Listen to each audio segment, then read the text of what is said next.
오늘은 내마녀의 날입니다. 선물옵션 동시 만기일인데요. 전략 챙겨봐야겠죠? 키움증권 신상한 전문가 연결돼 있습니다. 안녕하세요. 예, 안녕하세요. 안니까님. 안녕하십니까. 시청자 여러분. 청성천남 신창환입니다. 올해 들어 처음 맞는 선물옵션 동시 만기일이기도 한데 아무래도 변동성 장세 단단히 준비하고 있어야겠죠? 예, 이미 뭐 다 끝나버렸어요. 이미 우리 개인들은 손 다 털어버렸지 않나 이렇게 저는 생각하고 있습니다.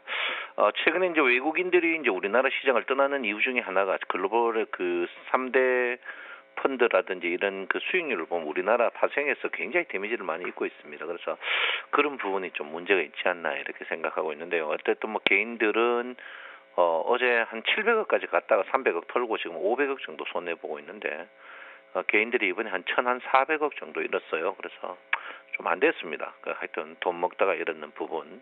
그리고 외국인들이 이제 개인들이 상승 쪽에 걸어놨거든요. 여기 빨간색 보면. 그런데 이제 외국인들은 또 하방 쪽으로 걸었는데도 또 한 1,200억 터졌습니다. 그래서 기관들이 시간차 공격, 하방 쪽으로 밀어가지고 개인 돈 챙기고 상방 쪽으로 돈 챙기는 영리함이 보이는 그런 장세다 이렇게 보는데 뭐 외국인 돈 뭐 뺏기는 거 괜찮은데 우리 개인들이 너무 데미지가 컸어요. 그래서 개인들 앞으로 발생하시는 분들은 교육을 좀 철저하게 좀 더 받고 해야 되지 않나 이렇게 생각하고 있습니다. 특히 이제 옵션 하시는 분들 양 매수를 해야 되는데 한쪽 매수만 해가지고 전부 깡통 나는 그런 경우인데 참 안타까워요.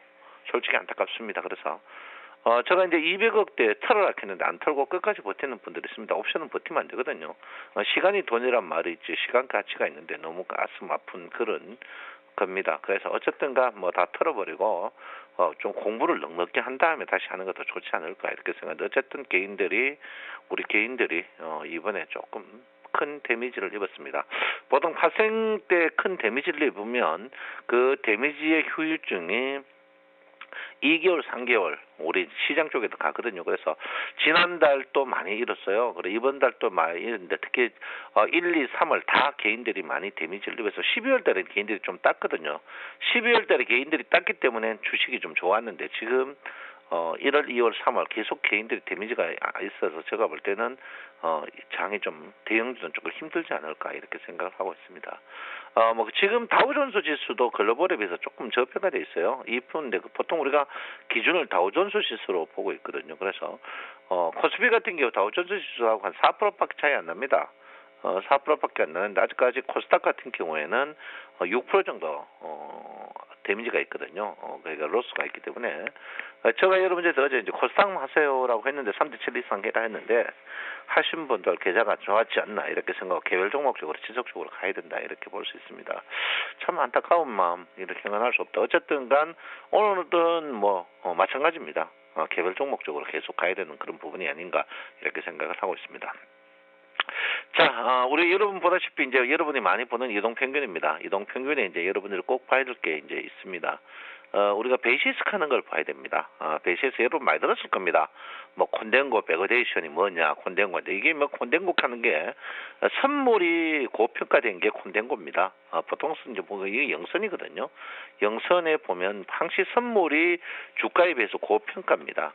지금 어제 같은 경우에는 선물 때문에 이제는 밑에 영선 아래 가면 주가가 고평가되어 있습니다. 이걸 이제 백워레이션이라고 합니다. 한데 보통 이게 이제 하방적으로 가면 대형주들이 반등을 합니다. 대형주 반등. 여러분들 나는 파생을 안 하니까 파생을 보면 볼 필요 없다 이렇게 생각하는 분들 계좌가 조금 험하지 않을까 이렇게 저는 생각을 하고 있습니다. 그래서 어쨌든간 백그레이션 지금 상태로서 어떻게요? 지금 상태로서 어떻게 주가가 저평가됐습니다. 시가총액상이 대형주가 저평가됐어요. 보통 이 대형주가 저평가될 때 주가가 반등을 합니다. 그 대형주가 반등을 하거든요. 그래서 오늘은 대형주가 반등하는 날이다 이렇게 저는 보고 있습니다. 그래서 항시 콘덴고 백그레이션 여러분들이 다른 거는 필요 없고요. 선물 왜냐하면 주식에 비해서 선물 그래프가 더 빨리 움직이고 선물 그래프에 비해서 옵션 그래프가 더 빨리 움직입니다. 내비게이션하고 똑같은 거거든요. 그래서 주식을 하시더라도 파생의 차트 정도는 볼 줄 알아야 되는데 그 차트의 가장 기본이 베이시스입니다. 베이시스가 지금 어떻게 해요? 백그레이션 영선 아래다. 영선 아래는 주가가 저평가됐습니다. 주가가 고평가돼 있어요. 예, 위쪽이 주가가 저평가, 아래쪽이 주가가 고평가입니다. 백오데이션이기 때문에 기술적 반등이 나오는 자리다 이렇게 봅니다. 언뜻 보면 뭐 주가가 고평가됐으니까 빠지지 않을까? 그렇지 않고요. 주가가 다시 올라옵니다. 이게 왜냐하면 이게 선물이 올라와요. 선물이 영선 위로 올라가게 돼 있습니다. 영선 위로 올라가면 선물이 올라간다면 대형주가 반등하는 거거든요. 그래서 언뜻 요거를 설명을 잘 들으셔야 된다 이렇게 제가 말씀드리는데, 백오데이션 콘덴고가 무엇인지 오늘 인터넷에 한번 찾아보는 게 좋지 않을까 이렇게 생각하고 있습니다. 그래서 오늘 백오데이션입니다. 백오데이션이라는 것은 여러분 선물이 저평가됐고 주식이 고평가됐다. 주식이 고평가됐는데 어떻게 뜨느냐 이렇게 물으시면 안 됩니다. 그걸 잘 생각하셔야 돼요. 그게 파생의 논리다 이렇게 볼 수 있습니다. 오늘 대형주가 기술적 반등이 충분히 일어나는 자리다. 가장 중요한 게 베이시스고, 두 번째가 미결제 약정입니다. 미결제는 뭡니까? 외상장사죠. 외상장사. 외상으로 주가를 했느냐 안 했느냐 이제 장사입니다. 그런데 미결제가 높아질수록 주가가 반등을 합니다. 반등하는데 미결제가 굉장히 줄었어요. 줄었다는 것은 고점에서 콜 샀던 사람들이 정리를 했다. 근데 미결제 약정이 줄었다는 것은 주가 전체 힘이 없고 힘이 없다 이렇게 봅니다. 지금 이번 그 3월 12월 이후에 3월 보면 미결제 약정이 미세하게 들었어요. 미세하게 늘 때는 소위 말해서 소형주가 뜹니다. 소형주가 떠요. 그래서 미결제 약정이 큰 폭으로 뜰 때 있죠. 큰 폭으로 뜰 때는 대형주가 뜹니다. 대형주가 뜨니까 미결제 약정하고 베이시스 정도는, 혹시 미결제와 베이시스를 모르고 파생했다 그런 분들은 조금 문제가 있습니다. 비코즈 왜냐하면 이 선물의 그 미결제 약정과 베이시스는 아버지와 어머니 같은 겁니다. 그 아버지 어머니를 부정하고 아버지 어머니를 효도하지 않는 사람들이 어떻게 반듯한 사람이 되겠습니까? 그래서 여러분들이 혹시 베이시스와 미결제 약정을 정확히 판단하지 못했던 분들은 그거를 공부를 좀 바짝 해가지고 다음 6월에 파생하면 좋지 않을까 이렇게 생각을 하고 있습니다. 그래서 어쨌든 간 지금 미결제 약정이 줄어들었다. 그러면 시장 자체는 뭐 크게 이미 끝나버렸다 이렇게 보시면 될 것 같습니다. 어쨌든 간 그런 부분이고, 이제 그 다음에 거래량이겠죠. 거래량은 제가 말씀드렸습니다. 뭐냐, BII 지표다 이렇게 보는데요. BII 지표 큰 손들이 이미 해먹고 나갔습니다. 큰 손들이 이미 BII 지표가 고점에서 특히 선물 같은 게 그 BII 지표가 굉장히 정확히 잘 맞거든요. 그 BII 지표가 뜨기 전면 주가가 꼭 그 한 템포 셉니다. 세고 BII 지표가 더 빨리 움직여요. 큰 손들이 먼저 해먹습니다. 해먹거든요. 그래서 BII 지표가 빠졌다. 이 빠졌단 말은 큰 손들은 이미 치고 나갔다 이 말이죠. 그래서 이런 부분을 여러분께서 한번 봐주시면 좋지 않을까 이렇게 생각은 합니다. 그래서 어쨌든 간 요 세 지표 파생 너무 가슴이 저려요. 제가 솔직히 저립니다. 돈 쉽게 번 사람이 있습니까? 없습니다. 근데 여러분 우리 개인들 돈들이 오히려 너무 많이 깨졌습니다. 그래서 여러분 선물 지표 제가 볼 때는 미결제 약정과 베이시스 그리고 거래량 지표 BII 지표는 선물 파생에 꼭 사용하는 게 현명하다 이렇게 제가 말씀을 드리겠습니다.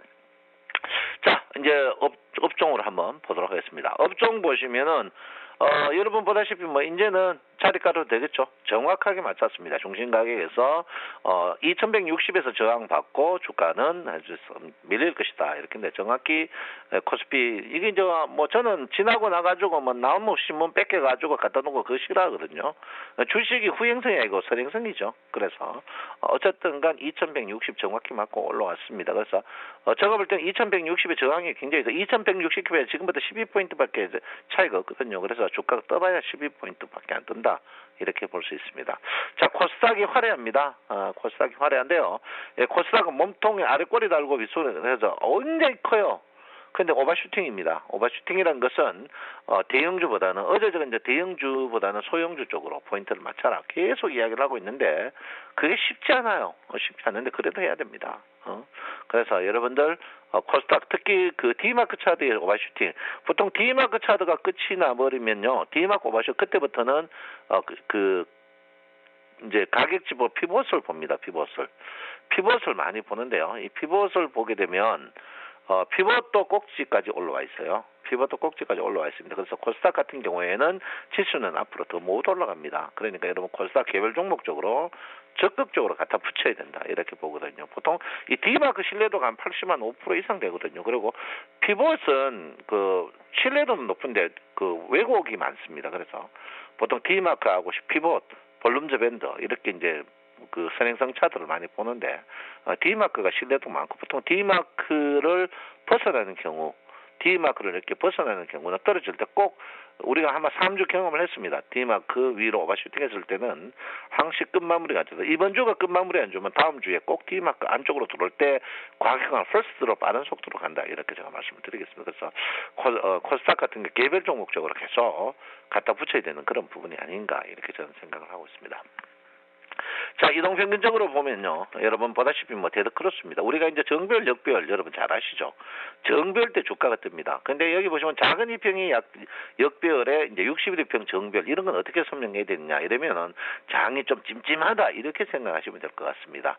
시원한 게 없고 이럴 때일수록 특히 이제 그 61이평 아래 위에 있는 이제 보통 61이평 위에 이동평균이 있으면 정별 이럴 때는 대형주도 같이 움직입니다. 그런데 61이평 아래쪽에 이렇게 움직이는 거는 대형주보다는 소형주가 움직인다 이렇게 보입니다. 그리고 우리가 추세를 이야기할 때 61이평이거든요. 61이평의 종이객이 어제에 비해서 올라갔느냐 올라가고 있습니다.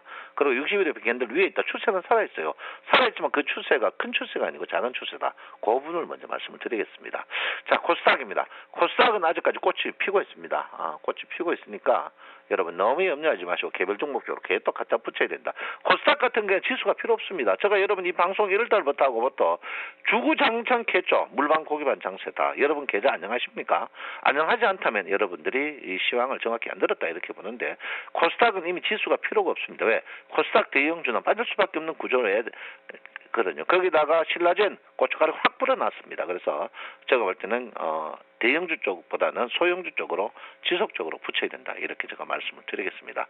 어제 여러분 코스피와 코스닥 상승 종목 보면 코스피도 여러분 더욱더 개별 종목장이에요. 코스닥도 개별 종목. 거기다 보시면 전부 저가주입니다.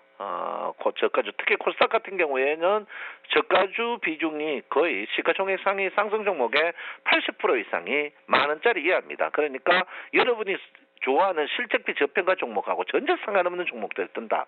요게 키포인트다 이렇게 봅니다. 그래서 지금 장은 물방 고기반 장에서 강커야 널장사, 널장사는 그런 장세다 이렇게 보고 있거든요. 그래서 여러분들 공격적인 마인드 해야 된다 이렇게 볼 수 있습니다. 여러분 궁금한 게 있습니까? 언제든지 MTN으로 전화해 주시고 여러분 항시 이 녹화 유튜브에도 있거든요. 꼼꼼하게 적어가지고 한번 보시면 여러분이 피가 되고 살이 되는 가락국수가 아니고 궁금하면 500원도 아니고 여러분 도움이 되지 않을까 이렇게 생각합니다. 여러분 오늘도 코스닥에서 개별 종목 계속 공격적인 마인드 유지하시기 바랍니다. 여러분 내 마음 아시죠? 오늘 목요일입니다. 금, 토, 일, 3일 보고 싶더라도 꼭 참으시고 월요일 보도록 하겠습니다. 감사합니다. 정성촌님 신창원입니다. 오늘은 오랜만에 대형주 위주로 바라보자라고 말씀을 해주시네요. 참고하겠습니다. 키움증권 신창환 전문가 함께했습니다. 고맙습니다. 감사합니다.